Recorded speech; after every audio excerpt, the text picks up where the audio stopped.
오늘 말씀은 스가랴 7장 1절에서 14절입니다. 우리나라 바둑계에 고수가 있었습니다. 이분이 일본의 바둑 유학을 떠났죠. 훌륭한 일본인 스승 밑에 문화생으로 들어갔습니다. 그의 하루 일과는 허드렛 일을 하는 것이었죠. 스승 사모님의 심부름을 하며 바둑과는 상관없는 소소한 일에 많은 시간을 써야 했습니다. 이 또한 바둑을 입문하는 데 있어 하나의 과정이라 생각하고 기쁜 마음으로 일을 감내했습니다. 어찌나 눈썰미 있게 일을 척척 해냈던지 사모님의 입에서 칭찬이 마르지 않았습니다. 이런 문화생은 처음 본다고 하면서 극찬을 아끼지 않았죠. 이런 소리를 듣다 보니 이분은 더욱 허드렛 일에 몰두하게 됩니다. 그러니까 칭찬받는 재미가 쏠쏠했던 것이죠. 더욱 칭찬받기 위하여 더 분주하게 일을 했습니다.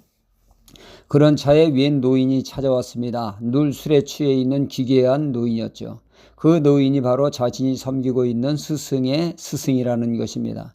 다들 그 노인 앞에서 조신하게 행동을 합니다. 이 노인이 이분을 보고 다짜고짜 야단을 쳤죠.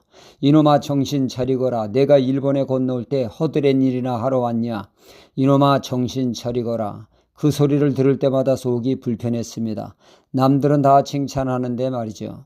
볼 때마다 마주칠 때마다 정신 차리거라 이놈아. 이때 이분은 깨닫게 되다고 합니다. 그 노인의 말이 맞았던 것이죠. 사모님의 칭찬에 주위 사람들에게 눈썰미가 있다고 하는 칭찬에 자신도 모르게 허드렛 일에 몰두하면서 정작 바둑을 배우는 일에는 소홀히 했던 자신을 발견한 것입니다. 그 노인의 말이 귀에는 썼지만 제정신을 차리기 위한 생명과도 같은 말이었던 것이죠. 그는 제정신을 차리고 바둑을 배우는데 더욱더 올인함으로 우리나라 바둑계의 거장이 되었다고 합니다. 그 노인은 그분에게 진정한 스승이었으며 멘토였던 것이죠. 전에 저희 교회가 찬양 선교단과 자매 결연을 맺었습니다. 한 번은 강화도에서 수련회를 하게 되었는데 아침 시간 큐티 시간에 찬양당원의 한 여학생이 이런 말을 했습니다. 학교 선생님 중에는 좋은 선생님 같으나 안 좋은 선생님이 있고 나쁜 선생님 같으나 실상은 좋은 선생님이 있다는 것입니다. 왜 그런 말을 하느냐고 물으니 자신이 공부를 못해 수업 시간이면 하기 싫은 공부를 하려니 잠이 쏟아져 수업 시간에 꾸벅꾸벅 졸기가 일상이라는 것입니다. 그러면 선생님의 반응은 두 가지라고 하죠. 어떤 선생님은 자든지 말든지 그냥 내버려두는 선생님이 있는가 하면 기어코 깨워 수업에 참여케 하는 얄미운 선생님이 있다는 것입니다. 그냥 놔두는 선생님은 그때는 참 좋은 선생님 같으나 나중에 생각해보면 나쁜 선생님이라는 것이죠.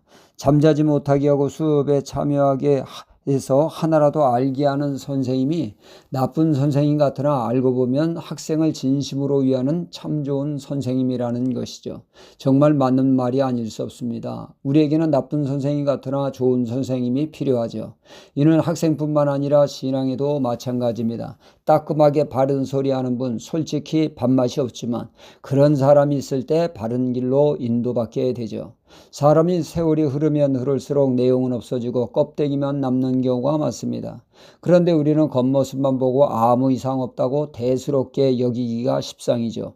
문제의식을 느끼지 못합니다. 이를 지적해주는 선생님이 있어야 한다는 얘기죠. 요한계시록 2장에 보면 에베소 교회가 나옵니다. 겉보기에 아무런 하자 없는 훌륭한 교회입니다. 우리 모두가 롤모델 삼아 본받아야 될 교회처럼 보입니다. 변함없는 봉사와 열심 그리고 진리를 사수하는 복음 신앙이었죠.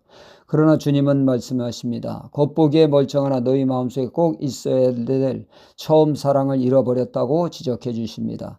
회개하라 하십니다. 만약 처음 사랑을 회개치 않고 회복치 않으면 교회의 문을 닫겠다고 엄중하게 말씀하셨습니다. 오늘 말씀에 이스라엘 백성들이 바로 그 짝이죠. 그들은 예루살렘 멸망 후 그들은 예루살렘에 바빌론이 점령당하여 성전이 파괴된 5월과 유다 총독 그달리아가 암살당한 7월에 금식 기도를 했습니다.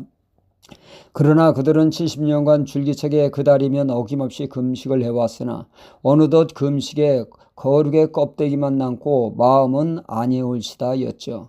의무여 형식적인 의대로 변질된 것입니다. 그리고 이스라엘은 하나님께서 선지자를 끝없이 보내 그들로 하여금 하나님의 말씀에 전하는 참 선지자를 배척하고 그들의 귀에 달게 들려주는 거짓 선지자의 말을 따라 삶으로 말씀에 불순종하여 화를 자초한 것이죠. 그들은 좋은 선생님 같으나 그들은 파멸로 이끈 자들이었습니다. 하나님은 형식적인 금식보다 하나님의 말씀에 청종하는 선지자의 가르침에 순종하여 삶으로 인해서 하나님을 기쁘시게 하는 신앙이 되기를 원한다는 말씀이죠.